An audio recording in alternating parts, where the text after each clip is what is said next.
ਸਤਿ ਸ਼੍ਰੀ ਅਕਾਲ ਜੀ। ਟੀਵੀ ਪੰਜਾਬ ਲਈ ਮੈਂ ਦਵਿੰਦਰ ਕੌਰ।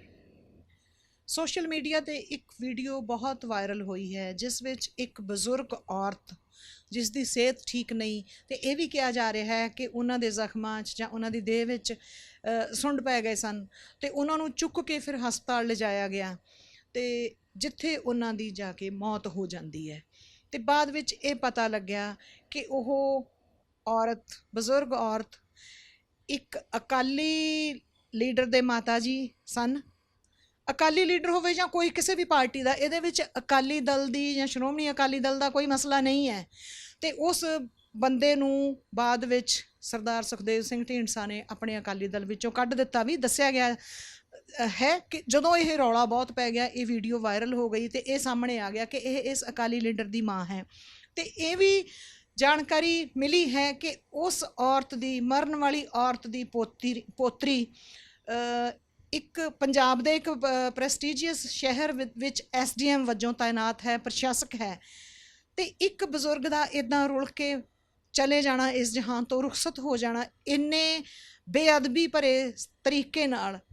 ਤੇ ਇਸ ਸਿਲਸਿਲੇ ਵਿੱਚ ਅਸੀਂ ਗੱਲਬਾਤ ਕਰਾਂਗੇ, ਅੱਜ ਚਰਚਾ ਕਰਾਂਗੇ। ਇਸ ਤੋਂ ਪਹਿਲਾਂ ਮੈਂ ਇਹ ਯਾਦ ਕਰਾ ਦੇਣਾ ਚਾਹੁੰਦੀ ਹਾਂ ਕਿ ਕੁਝ ਸਾਲ ਪਹਿਲਾਂ ਪੰਜਾਬ ਅਤੇ ਹਰਿਆਣਾ ਹਾਈ ਕੋਰਟ ਦੇ ਚੀਫ ਜਸਟਿਸ SS ਦੀਵਾਨ ਹੋਰਾਂ ਦੇ ਪੁੱਤਰ ਨੂੰ ਵੀ ਅਦਾਲਤ ਨੇ ਆਦੇਸ਼ ਦਿੱਤੇ ਸਨ ਕਿ ਉਹ ਆਪਣੇ ਮਾਪਿਆਂ ਲਈ ਮਕਾਨ ਖਾਲੀ ਕਰੇ, ਯਾਨੀ ਕਿ ਇੱਕ ਜੱਜ ਨੂੰ ਵੀ ਅਦਾਲਤ ਦਾ ਸਹਾਰਾ ਲੈਣਾ ਪਿਆ ਸੀ।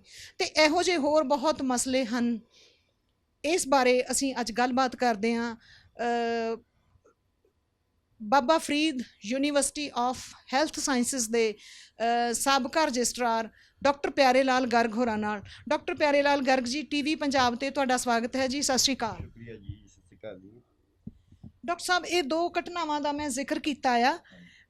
ਇੱਕ ਤੇ ਉਹੀ ਜੋ ਹੁਣ ਰੀਸੈਂਟਲੀ ਬਜ਼ੁਰਗ ਔਰਤ ਦੀ ਮੌਤ ਹੋਈ ਹੈ ਤੇ ਇਹ ਇੱਕ ਫਿਕਰਮੰਦੀ ਵਾਲੀ ਗੱਲ ਹੈ ਪੰਜਾਬ ਲਈ। ਪੰਜਾਬ ਜੋ ਸੇਵਾ ਲਈ ਜਾਣਿਆ ਜਾਂਦਾ ਹੈ ਤੇ ਪੰਜਾਬ ਦਾ ਇੱਕ ਵੱਖਰੀ ਕਿਸਮ ਦਾ ਕਿਰਦਾਰ ਹੈ। ਇੱਕ ਸਮਾਜ ਦੇ ਤੌਰ ਤੇ ਇਹਦੇ ਬਾਰੇ ਤੁਸੀਂ ਕੀ ਆਖੋਗੇ ਕਿ ਅਸੀਂ ਨਿੱਘਰ ਰਹੇ ਹਾਂ ਜਾਂ ਅਸੀਂ ਕਿੱਧਰ ਨੂੰ ਜਾ ਰਹੇ ਹਾਂ? ਇਹੋ ਜਿਹੀ ਘਟਨਾ ਕਿਉਂ ਵਾਪਰੀ? ਜਦ ਅਸੀਂ ਗੱਲ ਕਰਦੇ ਹਾਂ ਵੀ ਸਮਾਜ 'ਚ ਹੋ ਰਿਹਾ, ਇਹ ਹੋਣ ਦੀ ਅਸੀਂ ਵੱਡੀ ਉਦਾਹਰਨ ਤੁਸੀਂ ਦੇ ਦਿੱਤੀ ਹੈ ਵੀ ਇੱਕ ਜੱਜ ਸਾਹਿਬ ਜਿਹੜੇ ਚੀਫ ਜਸਟਿਸ ਨੇ ਪੰਜਾਬ ਤੇ ਹਰਿਆਣਾ ਹਾਈ ਕੋਰਟ ਦੇ, ਉਹਨਾਂ ਦੇ ਬੇਟੇ ਨੇ ਚੰਡੀਗੜ੍ਹ ਵਰਗੇ ਸ਼ਹਿਰ 'ਚ, ਜਿੱਥੇ ਅਸੀਂ ਸਮਝਿਆ ਕਾਨੂੰਨ ਹੈ, ਜਿੱਥੇ ਸਮਝਿਆ ਲੋਕ ਬੜੇ ਸਿਆਣੇ ਨੇ, ਬੜੇ ਪੜ੍ਹੇ ਲਿਖੇ ਨੇ, ਇਹਨਾਂ ਗੁਆਂਢੀਆਂ ਨੇ ਵੀ ਕੋਈ ਰੋਕਿਆ ਨਹੀਂ ਵੀ ਭਾਈ ਐਡੇ ਵੱਡੇ ਬੰਦੇ ਨੇ। ਉਦੋਂ ਅੱਗੇ ਜਦ ਅਸੀਂ ਦੇਖਦੇ ਹਾਂ ਬਈ ਸਮਾਜ ਦੇ ਵਿੱਚ ਕਿੱਧਰ ਨੂੰ ਜਾਂਦੀ ਗੱਲ, ਮੈਂ ਦੋ ਤਿੰਨ ਛੋਟੀ ਛੋਟੀ ਉਦਾਹਰਨਾਂ ਦੇਵਾਂਗਾ। ਪਟਿਆਲੇ ਇੱਕ ਚੀਫ ਇੰਜੀਨੀਅਰ ਸੀ, ਉਹਨੇ ਆਪਣੇ ਬਾਪ ਨੂੰ ਕੱਢ ਰੱਖਿਆ, ਉਹਨੂੰ ਉੱਥੇ ਆਸ਼ਰਮ ਆ ਇੱਕ ਓਲਡ ਏਜ ਆਸ਼ਰਮ, ਅਤੇ ਉਹ ਉੱਥੇ ਮੈਂ ਜਾਂਦਾ ਰਹਿਣਾ। ਉਹਨੂੰ ਚਲਾਉਂਦੇ ਨੇ ਬਿਲਕੁਲ ਫਿਲਾਂਥਰੋਪੀ ਦੇ ਨਾਲ, ਕਿਸੇ ਟੀਚਰ ਨੇ ਆਪਣੀ ਸਾਰੀ ਲਾ ਕੇ ਪੂੰਜੀ ਉਹਦੇ ਉੱਤੇ ਚਲਾਇਆ ਹੋਇਆ। ਅਤੇ ਉਹਨੂੰ ਦੱਸਿਆ ਵੀ ਤੇਰਾ ਬਾਪ ਬਿਮਾਰ ਹੈ, ਕਹਿੰਦਾ ਕੋਈ ਨਹੀਂ, ਥੋੜ੍ਹਾ ਜਿਹਾ ਇਹ ਹੈ, ਆਖਰੀ ਸਾਹਾਂ 'ਤੇ ਹੈ, ਇਹਨੂੰ ਮਰ ਗਿਆ।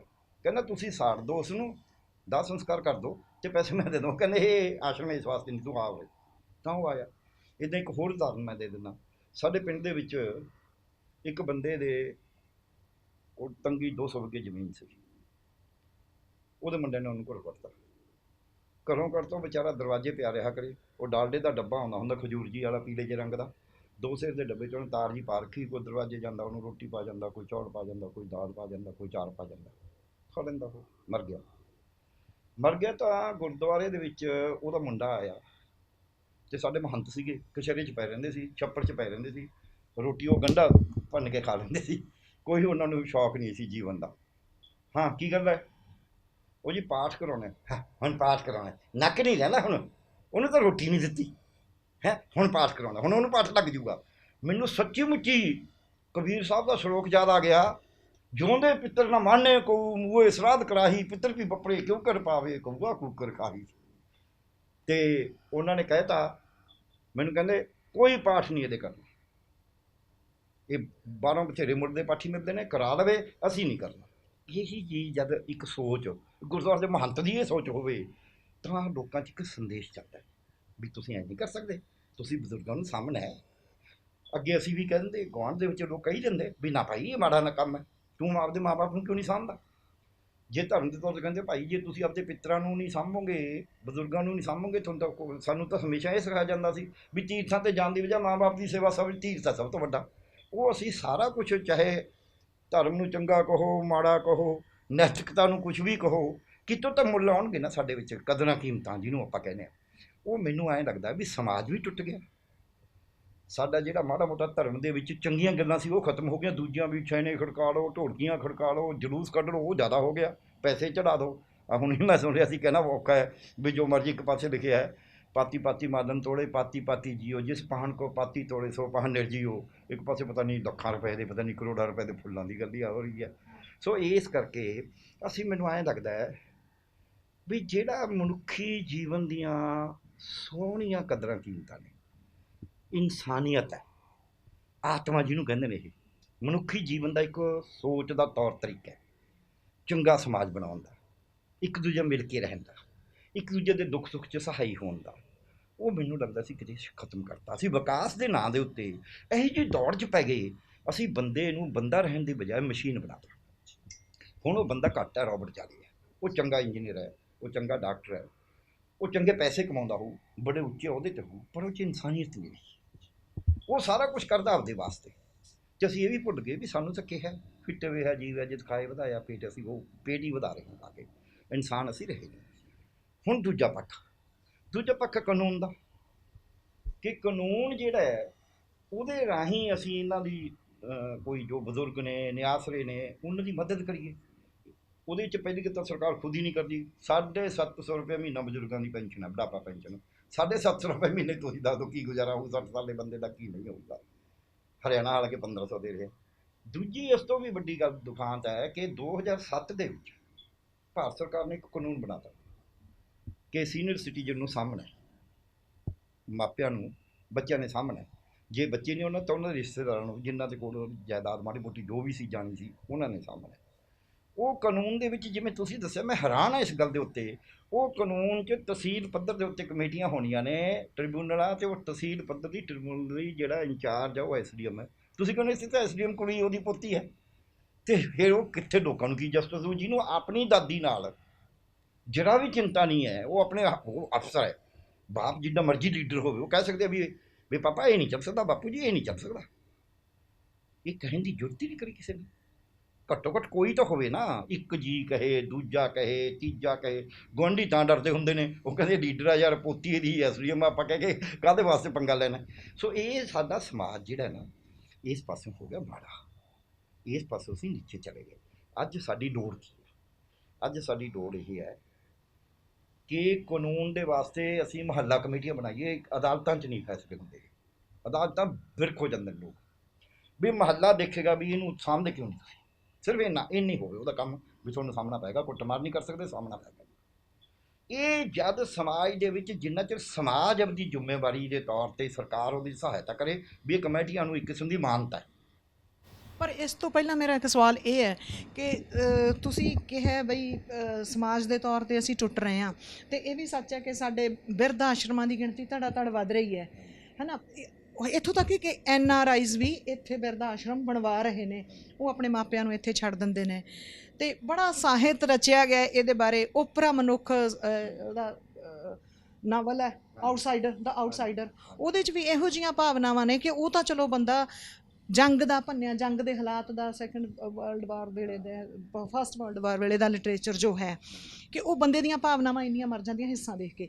ਪਰ ਹੁਣ ਜਦੋਂ ਅਸੀਂ ਗੱਲ ਕਰ ਰਹੇ ਹਾਂ ਇਸ ਤਰ੍ਹਾਂ, ਅਸੀਂ ਰੱਜੇ ਪੁੱਜੇ ਵੀ ਹੈਗੇ ਹਾਂ, ਠੀਕ ਠਾਕ ਹਾਂ, ਤਾਂ ਕੀ ਕਿਤੇ ਮਾਪੇ ਨੇ ਜੋ ਆਪਣੇ ਬੱਚਿਆਂ ਨੂੰ ਪਾਲਦੇ ਪੋਸਦੇ ਨੇ, ਕਿਤੇ ਪੈਰੈਂਟਿੰਗ ਵਿੱਚ, ਉਹਨਾਂ ਦੇ ਪਾਲਣ ਪੋਸ਼ਣ ਵਿੱਚ ਤਾਂ ਕੋਈ ਇਹੋ ਜਿਹਾ ਨੁਕਸ ਨਹੀਂ ਜੋ ਬੱਚੇ ਉਹਨਾਂ ਦੇ ਦੇਖ ਰਹੇ ਨੇ ਕਿ ਉਹਨਾਂ ਦੇ ਬਜ਼ੁਰਗਾਂ ਦੀ, ਦਾਦੇ ਦਾਦੀ ਦੀ, ਨਾਨੇ ਨਾਨੀ ਦੀ ਸੰਭਾਲ ਹੋ ਰਹੀ ਹੈ, ਜਾਂ ਜਿਹੋ ਜਿਹੀਆਂ ਕਦਰਾਂ ਕੀਮਤਾਂ ਅਤੇ ਉਹਨਾਂ ਦੀ ਕੰਡੀਸ਼ਨਿੰਗ ਜਿਵੇਂ ਦੀ ਕੀਤੀ ਜਾ ਰਹੀ ਹੈ, ਕਿ ਕੀ ਪੈਰੈਂਟਿੰਗ ਵੀ ਜ਼ਿੰਮੇਵਾਰ ਹੈ ਆਉਂਦੀਆਂ ਪੀੜ੍ਹੀਆਂ ਦੀ ਬੇਅਦਬੀ ਲਈ? ਬਿਲਕੁਲ ਜ਼ਿੰਮੇਵਾਰ। ਇੱਕ ਕਹਾਣੀ ਤੁਸੀਂ ਜੀ ਵੀ ਸੁਣੀ ਹੋਊ, ਅਸੀਂ ਵੀ ਸੁਣੀ ਆ ਬਚਪਨ 'ਚ। ਇੱਕ ਬਜ਼ੁਰਗ ਨੂੰ ਸਾਂਭਦੇ ਨਹੀਂ ਸੀ ਘਰ ਦੇ, ਨੀਰੇ ਵਾਲਾ ਜਿਹੜਾ ਆਪਣਾ ਬਾਹਰਲਾ ਘਰ ਹੁੰਦਾ ਪਿੰਡਾਂ 'ਚ, ਉੱਥੇ ਉਹਨੂੰ ਭੇਜਤਾ। ਸਰਦੀ ਆ ਗਈ, ਉਹਨੇ ਕਿਹਾ ਭਾਈ ਮੈਨੂੰ ਕੋਈ ਕੱਪੜਾ ਦੇ ਦਿਓ।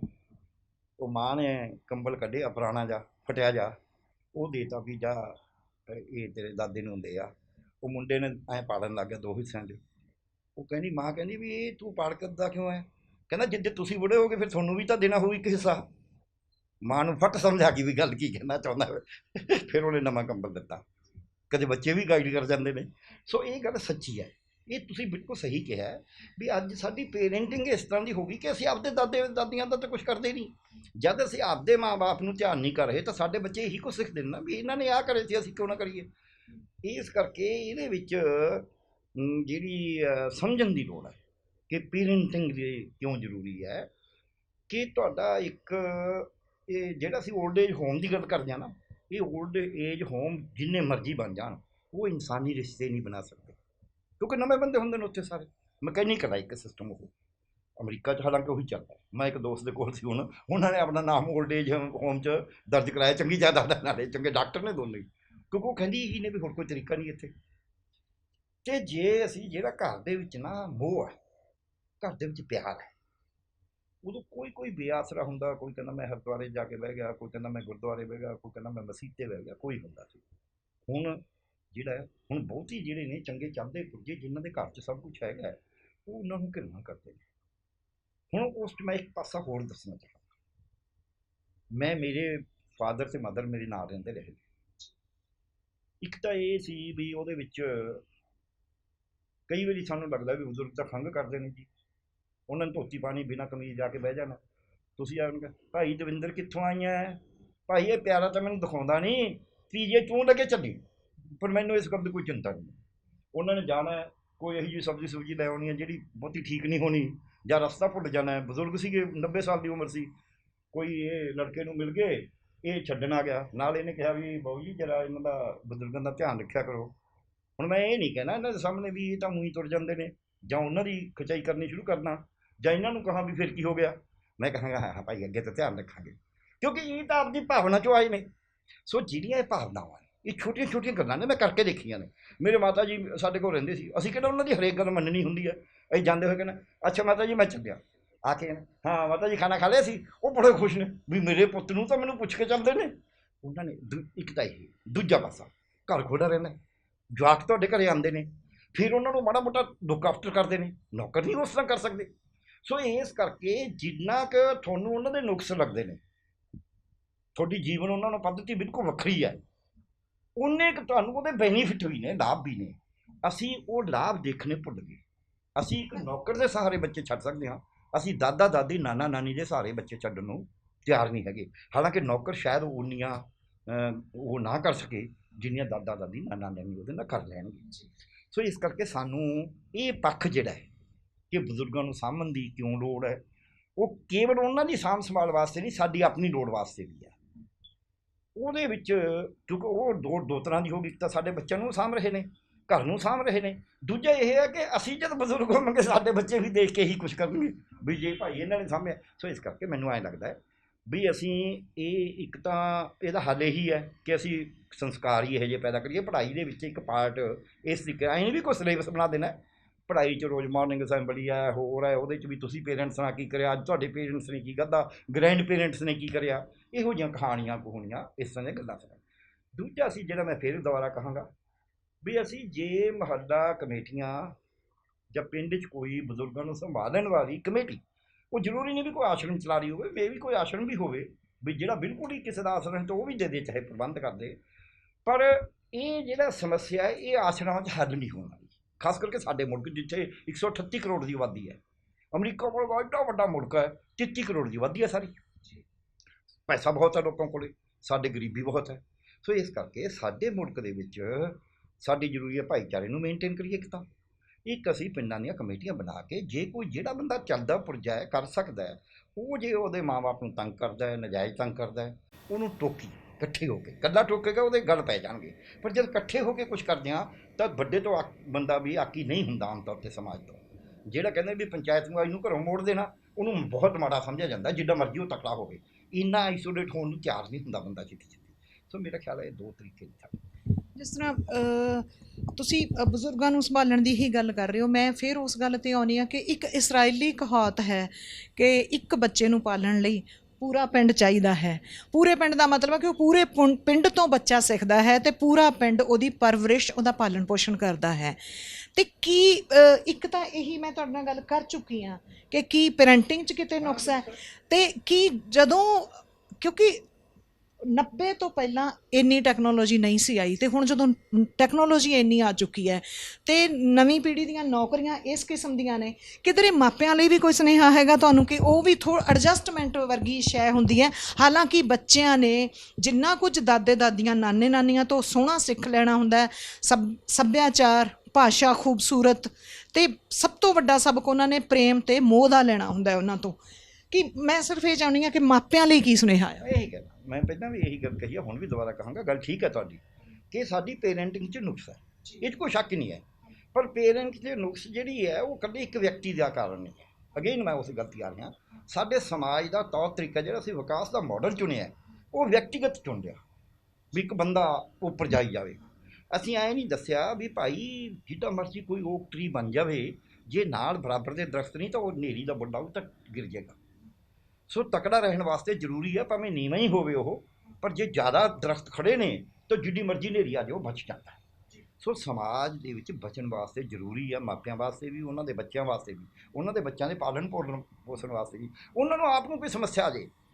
ਜਦ ਬੱਚੇ ਨੂੰ ਜਿਹੜਾ ਬਜ਼ੁਰਗ ਮਾਂ-ਬਾਪ ਘਰੇ ਬੈਠੇ ਨੇ ਨਾ, ਜਦ ਉਹਨਾਂ ਦੇ ਲੜਕੇ ਲੜਕੀ ਨੂੰ ਨੂੰਹ ਨੂੰ ਕੋਈ ਸਮੱਸਿਆ ਹੁੰਦੀ ਹੈ ਤਾਂ ਉਹਨਾਂ ਨੂੰ ਜ਼ਿਆਦਾ ਚਿੰਤਾ ਹੁੰਦੀ ਹੈ। ਉਹ ਹੱਲ ਵੀ ਦੱਸ ਦਿੰਦੇ ਨੇ ਕਈ ਵਾਰੀ ਚੰਗਾ, ਕਈ ਵਾਰੀ ਹੈਲਪ ਕਰ ਜਾਂਦੇ ਨੇ। ਅਸੀਂ ਇਹ ਗੱਲਾਂ ਭੁੱਲ ਗਏ। ਅਸੀਂ ਬੱਚਿਆਂ ਨੂੰ ਸਿੱਖਿਆ ਉਹੀ ਜੀ ਮਿਲਦੀ ਹੈ ਘਰ ਚੋਂ ਜਿਹੋ ਜਿਹਾ ਅਸੀਂ ਕਰਾਂਗੇ। ਉਹ ਜਿਹੜੀ ਮੈਂ ਉਦਾਹਰਨ ਦਿੱਤੀ ਸੀ ਕੰਬਲ ਵਾਲੀ, ਕੰਬਲ ਅੱਧਾ ਪਾੜ ਕੇ ਦੇਣ ਵਾਲੀ, ਉਹ ਇਹੀ ਗੱਲ ਹੈ ਕਿ ਜਦ ਤੁਸੀਂ ਆਪਣੇ ਬੱਚਿਆਂ ਨੂੰ ਦੂਜੀ ਗੱਲ ਜਿਹੜੀ ਤੁਸੀਂ ਕਹੀ ਹੈ ਟੈਕਨੋਲੋਜੀ, ਉਹ ਵਿਕਾਸ ਦੇ ਮਾਡਲ ਦੀ ਗੱਲ ਹੈ ਕਿ ਅਸੀਂ ਟੈਕਨੋਲੋਜੀ ਜਿੰਨੀ ਮਰਜ਼ੀ ਡਿਵੈਲਪ ਹੋ ਜੇ, ਟੈਕਨੋਲੋਜੀ ਉਸੇ ਪਾਸੇ ਕੰਮ ਆ ਸਕਦੀ ਹੈ। ਕਿਵੇਂ? ਅਸੀਂ ਕਹਿੰਦੇ ਜੀ ਮੋਬਾਈਲ 'ਚ ਬੜਾ ਸੋਹਣਾ ਆ ਰਿਹਾ ਤਾਂ ਬੱਚਾ ਆਪਣੇ ਦਾਦਾ ਦਾਦੀ ਨੂੰ ਨਾਨਾ ਨਾਨੀ ਨੂੰ ਦਿਖਾ ਸਕਦਾ ਵੀ ਆਹ ਦੇਖੋ ਜੀ ਕਿਵੇਂ ਹੈ, ਕੋਈ ਗੀਤ ਸੁਣਾ ਸਕਦਾ ਉਹਦੇ 'ਚੋਂ। ਚੰਗੇ ਪਾਸੇ ਅਸੀਂ ਉਸੇ ਟੈਕਨੋਲੋਜੀ ਨੂੰ ਵਰਤ ਸਕਦੇ ਹਾਂ। ਉਸੇ ਟੈਕਨੋਲੋਜੀ ਦਾਦਾ ਦਾਦੀ ਬੱਚਾ ਇਕੱਲਾ ਘਰੇ, ਦਾਦਾ ਦਾਦੀ ਨੂੰ ਕੋਈ ਤਕਲੀਫ ਹੋ ਗਈ 1 ਲੱਖ ਤੋਂ ਫੋਨ ਕਰ ਸਕਦਾ ਉਸੇ ਟੈਕਨੋਲੋਜੀ ਨਾਲ ਹੀ। ਇਸ ਕਰਕੇ ਅਸੀਂ ਉਸ ਟੈਕਨੋਲੋਜੀ ਨੂੰ ਵੀ ਲੋਕਾਂ ਦੇ ਨਾਲ ਸਾਨੂੰ ਇਹ ਗੱਲ ਕਹਿਣੀ ਪਊਗੀ ਜਿਹੜੀ ਸਾਨੂੰ ਸਮਾਜ 'ਚ ਵਿਕਸਿਤ ਕਰਨੀ ਪਊਗੀ, ਪਰਿਵਾਰ ਦੇ ਤੌਰ 'ਤੇ ਵੀ, ਸਮਾਜ ਦੇ ਤੌਰ 'ਤੇ ਵੀ, ਸਰਕਾਰ ਦੇ ਤੌਰ 'ਤੇ ਵੀ, ਕਿ ਭਾਈ ਇਕੱਲੇ ਇਕੱਲੇ ਨਹੀਂ ਆਪਾਂ ਰਹਿ ਸਕਦੇ। ਸਾਨੂੰ ਪਰਿਵਾਰ ਨੂੰ ਅਜੇ ਇਕੱਠਾ ਜਿਹੜਾ ਉਹ ਤਰੀਕਾ ਸੀ ਨਾ ਵੀ ਪਰਿਵਾਰ ਟੁੱਟ ਜੇ ਸ਼ਾਇਦ ਸਮਾਜ ਵਧੀਆ ਬਣ ਜੂ, ਮੈਨੂੰ ਅਜੇ ਲੱਗਦਾ ਨਹੀਂ, ਸੱਚੀ ਗੱਲ ਤੁਹਾਨੂੰ ਦੱਸਾਂ। ਮੇਰਾ ਸਵਾਲ ਇਹ ਹੈ, ਮੇਰਾ ਫੋਕਸ ਇਹ ਹੈ ਕਿ ਕੀ ਮਾਪਿਆਂ ਨੂੰ ਕਿਤੇ ਸਮਝਣ ਵਿੱਚ ਦਿੱਕਤ ਆ ਰਹੀ ਹੈ ਕਿ ਉਹਨਾਂ ਦੀ ਪੀੜ੍ਹੀ ਹੈ ਜਿਹੜੀ ਅਗਲੀ, ਉਹਨਾਂ ਦੀ ਜਿਹੜੇ ਧੀਆਂ ਪੁੱਤਰ ਨੇ, ਖਾਸ ਕਰ ਪੁੱਤਰ ਕਿਉਂਕਿ ਜਾਇਦਾਦਾਂ ਉਹਨਾਂ ਨੂੰ ਮਿਲਦੀਆਂ ਨੇ, ਕਿ ਪੁੱਤਰ ਹੈ ਜਿਹੜੀ ਉਹਦੀ ਨੌਕਰੀ ਹੋਰ ਤਰ੍ਹਾਂ ਦੀ ਹੈ, ਟੈਕਨੋਲੋਜੀ ਆਧਾਰਿਤ ਹੈ, ਤੇ ਉਹਨਾਂ ਵਿੱਚ ਤਾਲਮੇਲ ਨਾ ਬੈਠਦਾ ਹੋਵੇ। ਕਿ ਇਹ ਵੀ ਉਹਨਾਂ 'ਚ ਵਿਗਾੜ ਦਾ ਕਾਰਨ ਹੈ? ਇਹ ਇੱਕ ਕਾਰਨ ਹੈਗਾ ਇਹ, ਪਰ ਇਹ ਤਾਲਮੇਲ ਬਿਠਾਇਆ ਜਾ ਸਕਦਾ ਹੈ। ਮੈਂ ਇਹ ਕਹਿਣਾ, ਦੇਖੋ ਇੱਕ ਨਵੀਂ ਸਿਚੁਏਸ਼ਨ ਆ ਗਈ ਵੀ ਰਾਤ ਨੂੰ ਲੇਟ ਆ ਰਹੇ ਨੇ, ਟੈਕਨੋਲੋਜੀ ਲੱਗੇ ਹੋਏ ਨੇ, ਥੱਕ ਕੇ ਆ ਰਹੇ ਨੇ, ਥੱਕ ਟੁੱਟ ਕੇ ਆ ਕੇ ਬੜਿਆ ਕੁਛ ਹੁੰਦਾ ਹੈ। ਉਹਦੇ ਵਿੱਚ ਦੋਨਾਂ ਧਿਰਾਂ ਨੂੰ ਇੱਕ ਪਾਸੇ ਜਾਣਾ ਪਊ। ਪਹਿਲਾਂ ਕੀ ਸੀ, ਕੋਈ ਖੇਤੀ ਕਰਦਾ ਸੀ, ਕੋਈ ਵਪਾਰ ਕਰਦਾ ਸੀ, ਘਰੇ ਆ ਜਾਂਦੇ ਸੀ, ਉਦੋਂ ਮਾੜਾ ਮੋਟਾ ਕਹਾ ਸੁਣੀ ਵੀ ਹੋ ਗਈ ਤਾਂ ਵੀ ਚੱਲ ਜਾਂਦਾ ਸੀ।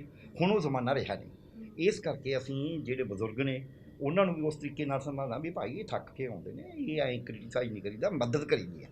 ਇੱਦਾਂ ਹੀ ਜਿਹੜੇ ਬੱਚੇ ਨੇ, ਵੱਡੇ ਬੱਚੇ ਜਾਣੀ ਕਿ ਉਹਨਾਂ ਦੇ ਆਪਦੇ ਬੱਚੇ ਨੇ ਜਿਹੜੇ, ਉਹਨਾਂ ਨੂੰ ਵੀ ਇਹੀ ਵੀ ਤੁਹਾਡੀ ਟੈਕਨੋਲੋਜੀ ਕੋਈ ਫਰਕ ਨਹੀਂ ਪੈਂਦਾ, ਤੁਸੀਂ ਟੈਕਨੋਲੋਜੀ ਸਿੱਖੋ, ਤੁਸੀਂ ਆਪਦਾ ਕੰਮ ਕਰੋ। ਜਿਹੜਾ ਤਾਂ ਹੁਣ ਰਹਿੰਦੇ ਹੀ ਬਾਹਰ ਹੈ ਉਹਦੀ ਤਾਂ ਮਜਬੂਰੀ ਹੈ। ਜੇ ਉੱਥੇ ਉਹਨੂੰ ਕਮਰੇ ਦਾ ਘਰ ਇੱਕ ਦਾ ਮਿਲਿਆ ਹੋਇਆ ਸ਼ਾਇਦ ਉਹ ਨਾ ਰੱਖ ਸਕੇ, ਮਾਪਿਆਂ ਨੂੰ ਬੰਗਲੌਰ ਜਾ ਕੇ ਨਹੀਂ ਰੱਖ ਸਕੇਗਾ, ਕਈ ਵਾਰ ਫਿਰ ਵੀ ਰੱਖਦੇ ਨੇ ਲੋਕ, ਮੈਂ ਉਹ ਵੀ ਜਾਣਦਾ। ਸੋ ਇਹਦੇ ਵਿੱਚ ਸਾਨੂੰ ਸਾਡੀ ਟ੍ਰੇਨਿੰਗ ਦੀ ਲੋੜ ਹੈ ਵੱਡੀ। ਸਾਡੀ ਜਿਹੜਾ ਜੀਵਨ ਦੀ ਪੱਧਤੀ ਹੈ ਉਹਨੂੰ ਇੱਕ ਬਦਲਣਾ, ਕੋਆਪਰੇਟਿਵ ਲਾਈਫ ਵੱਲ, ਕਮਿਊਨਿਟੀ ਲਾਈਫ ਵੱਲ ਨੂੰ, ਅਤੇ ਦੂਜਾ ਸਾਡੇ ਜੀਵਨ ਦੀ ਸੋਚ ਦੇ ਢੰਗ ਨੂੰ ਕਿ ਅਸੀਂ ਇਕੱਲੇ ਨਹੀਂ ਰਹਿ ਸਕਦੇ, ਸਾਨੂੰ ਮਿਲ ਕੇ ਰਹਿਣਾ ਪਊ। ਮਿਲ ਕੇ ਰਹਿਣ ਵਾਸਤੇ ਪਰਿਵਾਰ ਸਭ ਤੋਂ ਪਹਿਲੀ ਇਕਾਈ ਹੈ, ਅਗਲੀ ਇਕਾਈ ਹੈ ਗੁਆਂਢ ਮੁਹੱਲਾ, ਇਹ ਅਗਲੀ ਇਕਾਈ ਹੈ। ਜਾਣੀ ਸਾਨੂੰ ਪਰਿਵਾਰ ਨੂੰ ਮਿਲ ਕੇ ਰਹਿਣਾ ਸਿਖਾਉਣਾ ਪਏਗਾ, ਜਿਹਦੇ ਵਿੱਚ ਹਰੇਕ ਚੀਜ਼ ਆਪਾਂ ਦੋਨੇ ਬੈਠੇ ਹੋ ਰਹੇ, ਤੁਸੀਂ ਮੈਨੂੰ ਪੁੱਛ ਰਹੇ ਹੋ, ਇਹਦੇ ਜਿੱਥੇ ਫਾਇਦੇ ਨੇ ਹੋ ਸਕਦਾ ਮੈਂ ਸੋਚਦਾ ਹੋਵਾਂ ਵੀ ਨੁਕਸਾਨ ਵੀ ਹੁਣ ਤੁਸੀਂ ਵੀ ਸੋਚਦੇ ਹੋ। ਹਰ ਚੀਜ਼ ਦੇ ਫਾਇਦੇ ਨੁਕਸਾਨ ਹੁੰਦੇ ਨੇ, ਧੁੱਪ ਛਾਂ ਹਰ ਜਗ੍ਹਾ 'ਤੇ ਹੈ। ਸਵਾਲ ਇਹ ਹੈ ਕਿ ਤੁਸੀਂ ਸਿਰਫ ਨੈਗੇਟਿਵ ਪਾਸਾ ਨਹੀਂ ਦੇਖਣਾ ਹੁੰਦਾ, ਤੁਸੀਂ ਉਹਦੇ ਪੋਜ਼ੀਟਿਵ ਪਾਸੇ ਦੇਖਣੇ ਹੁੰਦੇ ਨੇ, ਤਾਂ ਹੀ ਸਮਾਜ ਅੱਗੇ ਵੱਧਦਾ, ਤਾਂ ਹੀ ਸੋਹਣਾ ਬਣਦਾ। ਮੇਰੇ ਕੋਲ ਦੋ ਸਵਾਲ ਹੁਣ ਮੇਰੇ ਮਨ 'ਚ ਆ ਰਹੇ ਨੇ ਕਿ ਇੱਕ ਤਾਂ ਕਿਉਂਕਿ ਜਿਸ ਗੱਲ ਨੂੰ ਲੈ ਕੇ ਜਿਸ ਘਟਨਾ ਮੰਦਭਾਗੀ ਘਟਨਾ ਬੜੀ ਦੁਖਦਾਈ ਘਟਨਾ ਆ ਇੱਕ ਔਰਤ ਦਾ ਇਸ ਤਰ੍ਹਾਂ ਬੇਦਰ ਬੇਘਰ ਹੋ ਕੇ ਇਸ ਬਿਮਾਰੀ ਦੀ ਹਾਲਤ ਵਿੱਚ ਚਲੇ ਜਾਣਾ, ਜਦੋਂ ਕਿ ਸਾਡਾ ਧਰਮ ਸਾਡੀ ਫਿਲਾਸਫੀ ਹਿੰਦੁਸਤਾਨ ਦੀ ਭਾਰਤ ਦੀ ਤਾਂ ਇਹੀ ਕਹਿੰਦੀ ਹੈ ਕਿ ਦੇਹਾਂ ਸੰਭਾਲੀਆਂ ਜਾਣੀਆਂ ਤਾਂ ਸਭ ਤੋਂ ਜ਼ਿਆਦਾ ਜ਼ਰੂਰੀ ਨੇ, ਅਤੇ ਮਨੁੱਖ ਦੀ ਕਦਰ ਅਤੇ ਉਹ ਵੀ ਮਾਂ ਦੀ ਕਦਰ, ਮਾਂ ਦਾ ਸਾਡੇ ਸਮਾਜ ਵਿੱਚ ਬਹੁਤ ਉੱਚਾ ਸਥਾਨ ਹੈ। ਅਸੀਂ ਸਮਾਜਿਕ ਪ੍ਰਾਣੀ ਹਾਂ, ਅਸੀਂ ਇਸ ਤਰ੍ਹਾਂ ਟੁੱਟ ਕੇ ਮਾਪਿਆਂ ਨਾਲੋਂ ਟੁੱਟ ਕੇ ਨਹੀਂ ਰਹਿ ਸਕਦੇ ਅਤੇ ਇਹ ਜਾਇਜ਼ ਨਹੀਂ ਹੈ, ਮਨੁੱਖ ਦੀ ਹੈਸੀਅਤ ਵਿੱਚ ਇਹ ਜਾਇਜ਼ ਨਹੀਂ ਹੈ। ਜਾਨਵਰ ਵੀ ਗਰੁੱਪਾਂ 'ਚ ਰਹਿੰਦੇ ਨੇ, ਸਮੂਹਾਂ 'ਚ। ਅਤੇ ਮੇਰੇ ਸਵਾਲ ਮਨ 'ਚ ਇਹ ਆ ਰਿਹਾ ਕਿਉਂਕਿ ਮਰਨ ਵਾਲੀ ਉਹ ਔਰਤ ਹੈ, ਮਾਂ ਸੀ, ਅਤੇ ਕੀ ਇਹ ਵੀ ਇੱਕ ਕਾਰਨ ਹੈ ਕਿ ਬੇਸ਼ੱਕ ਸਾਡੇ ਕਾਨੂੰਨ ਤਾਂ ਹੈਗੇ ਨੇ ਔਰਤਾਂ ਨੂੰ ਜਾਇਦਾਦ ਦਿੰਦੇ ਨੇ, ਪਰ ਸਮਾਜਿਕ ਤੌਰ 'ਤੇ ਇਹ ਨੂੰ ਹਾਲੇ ਪ੍ਰਵਾਨਗੀ ਨਹੀਂ ਮਿਲੀ ਕਿ ਔਰਤ ਨੂੰ ਜਾਇਦਾਦ ਮਿਲੇ? ਕੀ ਇੱਕ ਕਾਰਨ ਇਹ ਵੀ ਹੈ? ਅਤੇ ਮੇਰਾ ਦੂਜਾ ਨਾਲ ਹੀ ਇਹ ਵੀ ਸਵਾਲ ਮੈਂ ਨਾਲ ਹੀ ਕਰਦੀ ਹਾਂ ਕਿ ਕੀ ਜਿਹੜਾ ਖਪਤ ਕਲਚਰ ਹੈ, ਖਪਤ ਦਾ ਸੱਭਿਆਚਾਰ ਹੈ ਨਾ, ਕੰਜ਼ਿਊਮਰ ਕਲਚਰ ਹੈ ਅਤੇ ਕਾਰਪੋਰੇਟ ਸੰਸਾਰ ਹੈ, ਕਿ ਉਹ ਵੀ ਇਸ ਦੇ ਫੈਮਿਲੀ ਨੂੰ ਮਤਲਬ ਨਿਊਕਲੀਅਰ ਬਣਾ ਰਿਹਾ, ਤੋੜ ਰਿਹਾ? ਕਿਉਂਕਿ ਜਿੰਨੀਆਂ ਵੀ ਮਸ਼ਹੂਰੀਆਂ ਆਉਂਦੀਆਂ ਨੇ, ਜੇ ਤੁਸੀਂ ਜਿਹੜੇ ਯੂਥ ਵੱਲੋਂ ਤਿਆਰ ਕੀਤੀਆਂ ਐਡਵਰਟਾਈਜ਼ਮੈਂਟਸ ਨੇ ਕਿਸੇ ਵੀ ਚੀਜ਼ ਦੀ ਖਪਤ ਲਈ, ਜੋ ਕਿਸੇ ਚੀਜ਼ ਦੀ ਮਸ਼ਹੂਰੀ ਆਉਂਦੀ ਹੈ, ਕਿਸੇ ਸਮਾਨ ਦੀ, ਗੈਜਟ ਦੀ, ਤਾਂ ਉਹਦੇ ਵਿੱਚ ਪਰਿਵਾਰ ਦੇ ਨਾਂ 'ਤੇ 2 ਬੱਚੇ ਅਤੇ ਇੱਕ ਜੋੜਾ ਪਤੀ ਪਤਨੀ ਦਾ ਹੁੰਦਾ ਹੈ। ਉਹਦੇ ਵਿੱਚ ਬਹੁਤ ਘੱਟ ਕਿਤੇ ਮਾਪੇ ਹੁੰਦੇ ਨੇ ਸ਼ਾਮਲ, ਜਾਂ ਕੋਈ ਭੈਣ ਭਰਾ, ਕੋਈ ਵੱਡੀ ਫੋਟੋ ਹੋ ਸਕਦੀ ਹੈ, ਪਰ ਆਮ ਤੌਰ 'ਤੇ ਮਸ਼ਹੂਰੀਆਂ ਵਿੱਚ, ਐਡਵਰਟਾਈਜ਼ਮੈਂਟ ਦੇ ਸੰਸਾਰ ਵਿੱਚ, ਆਧੁਨਿਕ ਸੰਸਾਰ ਵਿੱਚ ਪਰਿਵਾਰ ਦਾ ਮਤਲਬ 2 ਬੱਚੇ ਜਾਂ 1 ਬੱਚਾ ਤੇ ਉਹਦੇ ਮਾਪੇ, ਦਾਦੇ ਦਾਦੀ ਜਾਂ ਨਾਨਾ ਨਾਨੀ ਮੰਨਫੀ ਨੇ ਉਹਦੇ ਵਿੱਚੋਂ। ਇਹ ਦੋਨੋਂ ਗੱਲਾਂ ਮੈਂ ਜਾਣਨਾ ਚਾਹੁੰਦੀ, ਇੱਕ ਤਾਂ ਔਰਤਾਂ ਦਾ ਜਾਇਦਾਦ ਦਾ ਹੱਕ ਤੇ ਦੂਸਰਾ ਖਪਤ ਸੱਭਿਆਚਾਰ, ਇਹਦਾ ਕੀ? ਦੇਖੋ, ਜਾਇਦਾਦ ਦਾ ਹੱਕ ਤਾਂ ਇੱਕ ਗੱਲ ਠੀਕ ਹੈ, ਪਰ ਜਿਹਨਾਂ ਕੋਲ ਜਾਇਦਾਦ ਹੈ ਉਹਨਾਂ ਨਾਲ ਵੀ ਬਹੁਤ ਕੁਝ ਹੁੰਦਾ। ਜਾਇਦਾਦ ਦਾ ਹੱਕ ਇੱਕ ਕਾਰਨ ਹੈਗਾ। ਵੈਸੇ ਅਜੇ ਵੀ ਜਿਹੜਾ ਕਾਨੂੰਨ ਦੇ ਮੁਤਾਬਕ ਜਦ ਔਰਤ ਦੇ ਘਰ ਵਾਲਾ ਮਰ ਜਾਂਦਾ ਹੈ, ਜਾਇਦਾਦ ਔਰਤ ਕੋਲ ਪਹਿਲਾਂ ਆਉਂਦੀ ਹੈ, ਉਹ ਫਸਟ ਰਾਈਟ ਹੈ ਉਹਦਾ ਆਟੋਮੈਟਿਕਲੀ। ਜੇ ਜ਼ਮੀਨ ਵੀ ਹੈ ਨਾ, ਉਹ ਮੁੰਡੇ ਨਹੀਂ ਲੈ ਸਕਦੇ ਕਦੇ, ਉਹ ਮਾਂ ਦਾ ਬਰਾਬਰ ਦਾ ਹਿੱਸਾ ਆਏਗਾ। ਬਹੁਤੀ ਵਾਰੀ ਪੁੱਤਰਾਂ ਦੇ ਨਾਂ ਹੋਈ ਹੁੰਦੀ ਹੈ। ਹਾਂ, ਜੇ ਪਹਿਲਾਂ ਹੀ ਕਰਾਈ ਹੋਈ ਹੈ ਫਿਰ ਤਾਂ ਗੱਲ ਹੀ ਖਤਮ ਹੈ। ਜਿਹਨੇ ਪਹਿਲਾਂ ਹੀ ਕਰਾਤੀ, ਉਹ ਤਾਂ ਇੱਕ ਜੋਕ ਹੈ ਵੀ ਬਾਦਲ ਸਾਹਿਬ ਕੋਲ ਕੋਈ ਬੰਦਾ ਗਿਆ ਇੱਥੇ ਭੁੱਚੋ ਦੇ ਹਲਕੇ 'ਚ, ਉਹ ਕਹਿੰਦਾ ਜੀ ਕੋਈ ਪੈਨਸ਼ਨ ਪੁਨਸ਼ਨ ਲਵਾ ਦਿਓ। ਕਹਿੰਦਾ ਉਹ ਫਲਾਣਾ ਸੀ, ਤੇਰੇ ਕੋਲ ਤਾਂ ਜ਼ਮੀਨ ਬੜੀ ਸੀ। ਕਹਿੰਦਾ ਮੁੰਡਿਆਂ ਦੇ ਨਾਲ ਲਵਾਤੀ ਹੋਣੀ ਹੈ। ਕਹਿੰਦਾ ਹਾਂਜੀ। ਕਹਿੰਦਾ ਮੇਰੇ ਤੋਂ ਸਿੱਖ ਲੈਣਾ ਸੀ। ਸੋ ਇਸ ਕਰਕੇ ਇਹ ਤਾਂ ਸੱਚੀ ਗੱਲ ਹੈ ਵੀ ਜਿਹਨੇ ਜਿੰਦੇ ਜੀ ਜ਼ਮੀਨ ਦਵਾਤੀ, ਉਹਦਾ ਤਾਂ ਬਹੁਤ ਬੁਰਾ ਹਾਲ ਕਰਦੇ ਨੇ। ਕਹਾਣੀਆਂ ਬੜੀਆਂ ਮੈਂ ਪੜ੍ਹੀਆਂ ਨੇ। IAS ਅਫਸਰ, IRS ਰਿਟਾਇਰ ਹੋਈ, ਉਹਨੇ ਲੈ ਲਿਆ ਪੈਸਾ ਸਾਰਾ ਇਕੱਠਾ। ਉਹ ਪੈਨਸ਼ਨ ਨਹੀਂ ਹੁੰਦੀ ਸੀ ਉਦੋਂ, ਆਪਸ਼ਨ ਸੀ ਉਹਨਾਂ ਨੂੰ। ਉਹਨੇ ਹਿਸਾਬ ਜਿਹਾ ਲਾ ਕੇ ਪੈਸੇ ਲੈ ਲਏ। ਬਾਅਦ 'ਚੋਂ ਕਹਿੰਦੀ ਚੰਗਾ ਹੁੰਦਾ ਜੇ ਮੈਂ ਨਾਲ ਆਏ ਹੁੰਦੇ, ਇਹਨਾਂ ਨੂੰ ਲਾਲਚ ਰਹਿੰਦਾ ਸੀ ਵੀ ਪੈਨਸ਼ਨ ਹਰ ਮਹੀਨੇ ਇਹਦੇ ਕਰਕੇ ਹੋਣੀ ਹੈ। ਹੁਣ ਪੈਸੇ ਤਾਂ ਉਹਨਾਂ ਨੇ ਲੈ ਲਿਆ। ਸੋ ਇਹ ਗੱਲ ਹੈਗੀ ਹੈ, ਮਕੈਨੀਕਲ ਰਿਸ਼ਤੇ ਹੈਗੇ ਨੇ, ਜਾਇਦਾਦ ਦਾ ਕੁਐਸਚਨ ਹੈਗਾ, ਪਰ ਇਹ ਇਕੱਲਾ ਕੁਐਸਚਨ ਨਹੀਂ ਹੈ, ਇਸ ਤੋਂ ਅੱਗੇ ਦਾ ਕੁਐਸਚਨ। ਸਾਡੇ ਕੋਲ, ਮੈਂ ਹਸਪਤਾਲ 'ਚ, ਕਿਉਂਕਿ ਮੇਰਾ ਰੋਜ਼ ਵਾਹ ਪੈਂਦਾ, ਅਸੀਂ ਹਸਪਤਾਲ 'ਚ ਉਹ ਦੇਖੇ ਨੇ ਜਿਨ੍ਹਾਂ ਦੇ ਘਰੇ ਰੋਟੀ ਨਹੀਂ ਪੱਕਦੀ, ਉਹ ਆਪਦੇ ਮਾਂ ਬਾਪ ਨੂੰ ਸਾਂਭ ਰਹੇ ਹੁੰਦੇ, ਹਸਪਤਾਲ 'ਚ ਮਹੀਨਾ ਮਹੀਨਾ ਲਾਉਂਦੇ ਨੇ, ਔਰ ਮਾਂ ਬਾਪ ਕਈ ਵਾਰ ਗਾਲਾਂ ਕੱਢਦੇ ਸੀ ਉਹਨਾਂ ਨੂੰ, ਤਾਂ ਵੀ ਉਹ ਦੇਖਦੇ ਸੀ। ਨੂੰਹਾਂ ਵੀ ਈਵਨ ਦੇਖਦੀਆਂ ਸੀ, ਔਰ ਕਈਆਂ ਦੇ ਚੰਗਾ ਪੈਸਾ ਹੋਣ ਦੇ ਬਾਵਜੂਦ ਉਹ ਨਹੀਂ ਦੇਖਦੀ ਸੀ। ਸੋ ਉਦਾਹਰਨਾਂ ਦੋਨੇ ਪਾਸੇ ਦੀਆਂ ਹੈਗੀਆਂ ਨੇ। ਵੱਡੀ ਲੋੜ ਇਸ ਗੱਲ ਦੀ ਹੈ ਜਿਹੜੀ ਕਿ ਸਮਾਜ ਦੇ ਵਿੱਚ ਇੱਕ ਵਤੀਰਾ ਵਿਕਸਿਤ ਕਰਨੀ। ਉਹ ਜਿਹੜਾ ਤੁਸੀਂ ਕਿਹਾ ਦੂਜਾ ਸਵਾਲ ਤੁਹਾਡਾ ਬਿਲਕੁਲ ਜਾਇਜ਼ ਹੈ। ਉਹ ਕੀ ਹੈ ਕਿ ਅਸੀਂ ਜਿੰਨੀ ਐਡਵਰਟਾਈਜ਼ਮੈਂਟ ਲੈਂਦੇ ਹਾਂ, ਜਿੰਨਾ ਵਿਗਿਆਪਨ ਸਾਡਾ, ਅਸੀਂ ਵੈਸਟ ਤੋਂ ਨਕਲ ਕਰਦੇ ਹਾਂ, ਅਸੀਂ ਆਪਦਾ ਓਰੀਜਨਲ ਪ੍ਰੋਡਿਊਸ ਕਰਨ ਦੇ ਆਦੀ ਨਹੀਂ ਰਹੇ। ਵੈਸਟ ਦੇ ਵਿੱਚ ਪਹਿਲਾਂ ਹੀ ਨਿਊਕਲੀਅਰ ਫੈਮਿਲੀ ਨੂੰ ਤਰਜੀਹ ਦਿੱਤੀ ਹੋਈ ਹੈ। ਸੋ ਇਸ ਕਰਕੇ ਉਹ ਜਿਹੜਾ ਅਸੀਂ ਆਪਦੇ ਸੱਭਿਆਚਾਰ ਨੂੰ, ਆਪਦੇ ਸਾਰੇ ਕਾਸੇ ਨੂੰ ਤਾਂ ਦੇਖਿਆ ਨਹੀਂ, ਅਸੀਂ ਉੱਥੋਂ ਕਾਪੀ ਕਰਕੇ ਫਟਾਫਟ ਉਹੀ ਵਿਗਿਆਪਨ ਦੇ ਰਹੇ ਹਾਂ, ਔਰ ਉਹਦਾ ਪ੍ਰਭਾਵ ਤਾਂ ਪੈਂਦਾ ਹੀ ਹੈ। ਡਾਕਟਰ ਗਰਗ ਜੀ, ਮੈਂ ਇੱਥੇ ਇੱਕ ਸਵਾਲ ਕਰਦੀ ਹਾਂ ਕਿ ਜਿਹੜੀ ਪੱਛਮ ਦੀ ਜਿਹੜੀ ਪੇਂਟਿੰਗ ਹੈ, ਜਿਹੜੀ ਸ਼ਾਹਕਾਰ ਪੇਂਟਿੰਗ ਹੈ, ਜਿਹੜੀ ਆਮ ਘਰਾਂ 'ਚ ਲੱਗੀ ਹੁੰਦੀ ਹੈ, ਉਹਦੇ 'ਚ ਤਾਂ ਬਹੁਤ ਵੱਡਾ ਪਰਿਵਾਰ ਹੈ, ਇੱਕ ਨਿੱਕੇ ਬੱਚੇ ਤੋਂ ਲੈ ਕੇ ਬਜ਼ੁਰਗ ਔਰਤ ਤੱਕ ਬਹੁਤ ਸਾਰੇ ਪਰਿਵਾਰ ਦੇ ਜੀ ਆਪੋ ਆਪਣੇ ਕੰਮ ਕਰਦੇ ਫਿਰਦੇ ਨੇ, ਜਿਹੜੀ ਉਹਨਾਂ ਦੀ ਸ਼ਾਹਕਾਰ ਪੇਂਟਿੰਗ ਆਮ ਦੇਖਣ ਨੂੰ ਮਿਲਦੀ ਹੈ। ਬਿਲਕੁਲ ਠੀਕ ਹੈ, ਉਹਨਾਂ ਦੇ ਸ਼ਾਹਕਾਰ ਇਹੋ ਜਿਹੇ ਪਰਿਵਾਰ ਹੈਗੇ ਵੀ ਨੇ, ਪਰ ਸਵਾਲ ਇਹ ਹੈ ਵੀ ਉਹਨਾਂ ਦਾ ਰਿਪਰੈਜ਼ੈਂਟੇਟਿਵ ਪਰਿਵਾਰ ਕੌਣ ਹੈ? ਰਿਪਰੈਜ਼ੈਂਟੇਟਿਵ ਪਰਿਵਾਰ, ਅੱਜ ਤੁਸੀਂ ਜਾ ਰਹੇ ਹੋ ਅਮਰੀਕਾ ਜਾ ਰਹੇ ਹੋ, ਇੰਗਲੈਂਡ 'ਚ ਜਾ ਰਹੇ ਹੋ, ਉੱਥੇ ਨਿਊਕਲੀਅਰ ਫੈਮਿਲੀ ਹੈ। ਜਰਮਨੀ ਜਾ ਰਹੇ ਹੋ, ਜਾਪਾਨ 'ਚ ਜਾ ਰਹੇ ਹੋ, ਫਰਾਂਸ 'ਚ ਜਾ ਰਹੇ ਹੋ, ਤੁਸੀਂ ਸਪੇਨ 'ਚ ਜਾ ਰਹੇ ਹੋ, ਉੱਥੇ ਨਿਊਕਲੀਅਰ ਫੈਮਿਲੀ ਹੈ। ਸੋ ਜਿਹੜੀ ਨਿਊਕਲੀਅਰ ਫੈਮਿਲੀ ਦਾ ਜਿਹੜੀ ਧਾਰਨਾ ਹੈ, ਇਹ ਧਾਰਨਾ ਜਿਵੇਂ ਪਹਿਲਾਂ ਵੀ ਕਹਿੰਦੇ ਹੁੰਦੇ ਨਿਊਕਲੀਅਰ ਫੈਮਿਲੀ ਦੇ ਉੱਤੇ ਦੋਨੇ, ਉਹ ਕਹਿੰਦੇ ਇਹ ਨਾਲ ਭੈਣੇ ਨਾਲ ਨਹੀਂ, ਵੰਡੀ ਨਾ ਥਿਆਉਂਦੀ ਦਾਲ ਨਹੀਂ, ਦੂਜੀ ਕਹਿੰਦੀ, ਅਤੇ ਨਾਲ ਕਹਿੰਦੀ ਅੱਡ ਭੈਣੇ ਅੱਡ ਨਹੀਂ, ਸੁਖਾਲੇ ਰਹਿੰਦੇ ਹੱਡ ਨਹੀਂ। ਇਹ ਗੱਲਾਂ ਸਾਰੇ ਪਾਸੇ ਚੱਲਦੀਆਂ ਨੇ ਵੀ ਦੁੱਖ ਸੁੱਖ ਸਾਂਝ ਅਤੇ ਹੋਰ ਸਮਾਜ ਦੇ ਵਿੱਚ ਇਹ ਚੱਲੇ ਆਏ, ਕੋਈ ਅੱਜ ਨਹੀਂ ਚੱਲਿਆ, ਵੰਡੀਆਂ ਚੱਲੀਆਂ ਆ ਰਹੀਆਂ ਨੇ। ਪਰ ਇਹਨਾਂ ਨੂੰ ਪਹਿਲਾਂ ਸਮਾਜ ਰਿਜ਼ੋਲਵ ਕਰਦਾ ਸੀ, ਇਹਦਾ ਹੱਲ ਲੱਭਦਾ ਸੀ ਵੀ ਆਪਾਂ ਐਂ ਨਹੀਂ ਕਰਨਾ, ਐਂ ਕਰਨਾ। ਹੁਣ ਉਹ ਸਮਾਜ ਇਸ ਪਾਸੇ ਨੂੰ ਤੁਰ ਪਿਆ। ਤੁਸੀਂ ਤਾਂ ਨਿਊਕਲੀਅਰ ਫੈਮਿਲੀ ਦੀ ਗੱਲ ਕਰਦੇ ਹੋ, ਹੁਣ ਉਹ ਵਿਅਕਤੀਗਤ ਵੱਲ ਨੂੰ ਤੁਰ ਪਿਆ। ਮੈਂ ਇਸ ਤੋਂ ਵੀ ਅੱਗੇ ਜਾ ਰਿਹਾ ਵੀ ਹੁਣ ਉਹ ਜਿਹੜੇ ਬੱਚੇ ਨੇ ਉਹ ਕਦੇ ਕਦੇ ਭੈਣ ਭਾਈ ਇੱਕ ਦੂਜੇ ਨੂੰ ਨਹੀਂ ਮਿਲਦੇ। ਮਾਂ ਬਾਪ ਛੋਟੇ ਬੱਚੇ ਮਾਂ ਬਾਪ ਨੂੰ ਨਹੀਂ ਮਿਲਦੇ, ਉਹਨੂੰ ਦਖਲਅੰਦਾਜ਼ੀ ਸਮਝਦੇ ਨੇ ਜੇ ਉਹਨਾਂ ਦੇ ਕਮਰੇ 'ਚੋਂ ਜਾਂਦੇ ਨੇ।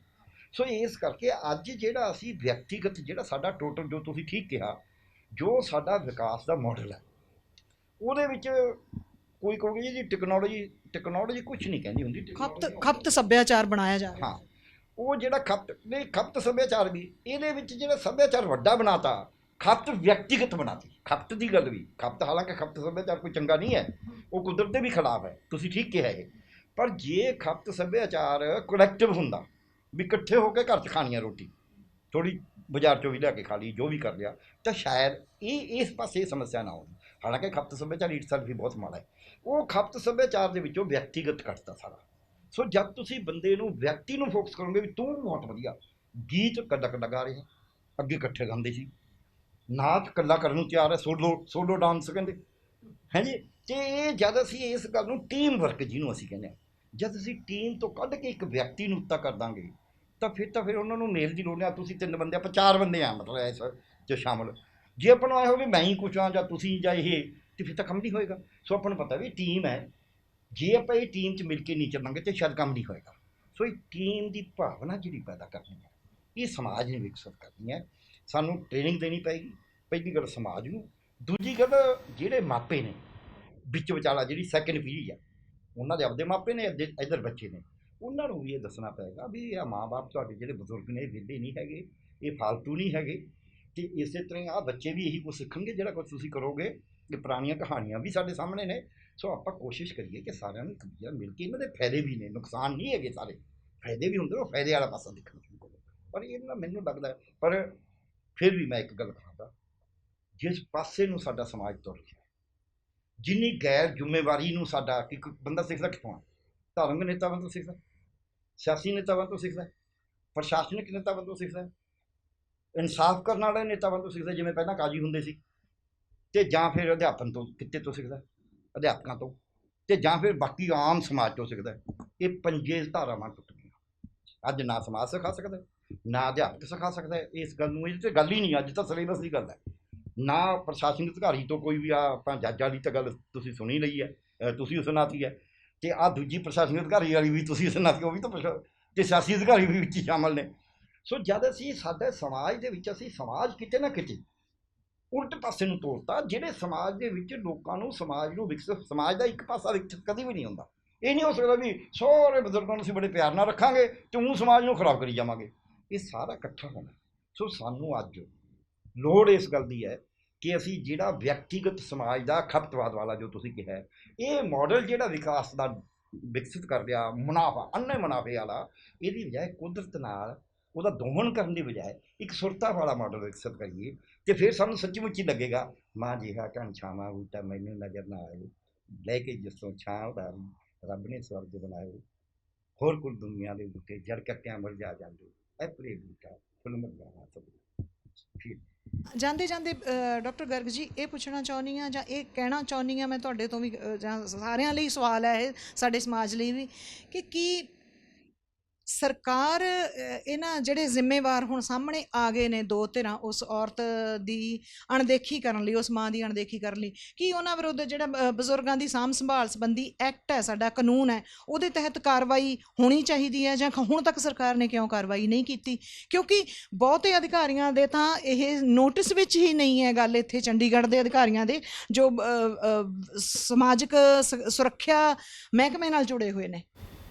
ਦੇਖੋ, ਜਿੱਥੇ ਤੱਕ ਸਵਾਲ ਹੈ ਵੀ ਇੱਕ ਤਾਂ ਸਮਾਜ ਨੇ ਧਿਆਨ 'ਚ ਲਿਆਉਣੀ ਹੁੰਦੀ ਆ। ਹੁਣ ਤੁਸੀਂ ਲਾਈ ਚੈਪਟਰ ਕਿਸੇ ਨੇ ਤਾਂ ਪਾਇਆ, ਸੋਸ਼ਲ ਮੀਡੀਆ 'ਤੇ ਪਾਇਆ, ਜਿਵੇਂ ਆਇਆ ਤੁਹਾਡੇ ਕੋਲ ਗੱਲ ਇਹ ਆਈ ਹੈ, ਉਹਨਾਂ ਦੇ ਵਿੱਚ ਧਿਆਨ 'ਚ ਆ ਜਾਣੀ ਚਾਹੀਦੀ ਹੈ। ਸੂਓ ਮੋਟੋ ਨੋਟਿਸ ਲਿਆ ਜਾ ਸਕਦਾ। ਜੇ ਪ੍ਰਸ਼ਾਂਤ ਭੂਸ਼ਣ ਦਾ ਨੋਟਿਸ ਲੈ ਸਕਦਾ, ਇਹ ਕਿਉਂ ਨਹੀਂ ਲਿਆ ਜਾ ਸਕਦਾ?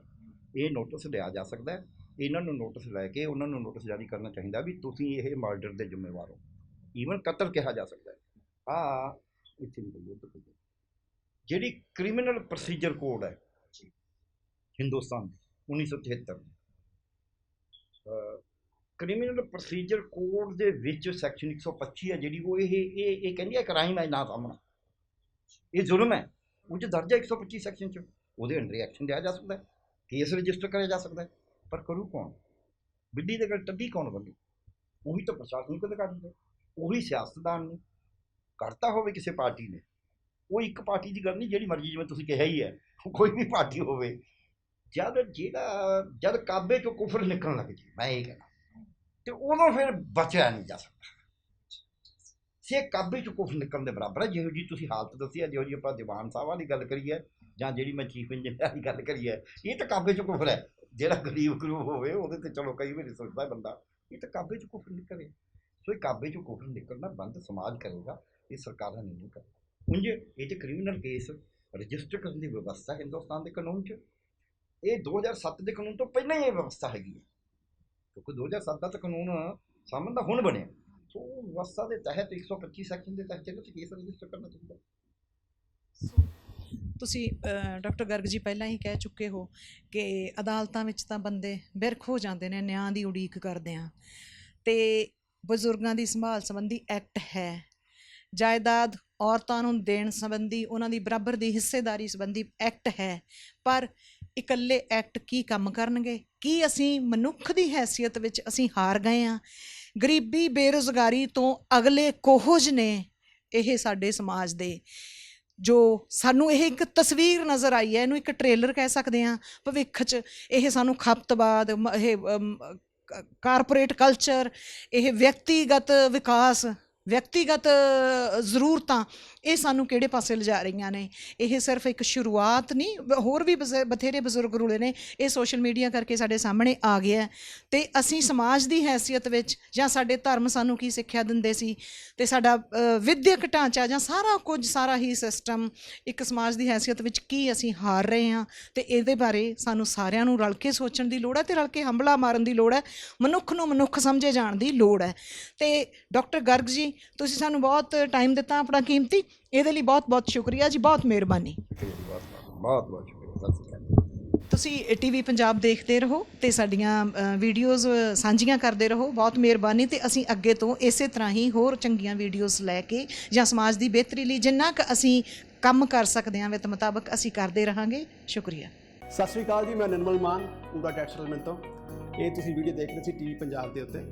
ਇਹੋ ਜਿਹੇ ਹੋਰ ਜਾਣਕਾਰੀ ਭਰਪੂਰ ਵੀਡੀਓ ਦੇਖਣ ਵਾਸਤੇ ਟੀਵੀ ਪੰਜਾਬ ਦੇ ਚੈਨਲ ਨੂੰ ਸਬਸਕ੍ਰਾਈਬ ਕਰੋ, ਅਤੇ ਨਾਲ ਹੇਠ ਦਿੱਤੇ ਹੋਏ ਬੈਲ ਆਈਕਨ ਨੂੰ ਬਟਨ ਦਬਾਓ। ਸਤਿ ਸ਼੍ਰੀ ਅਕਾਲ।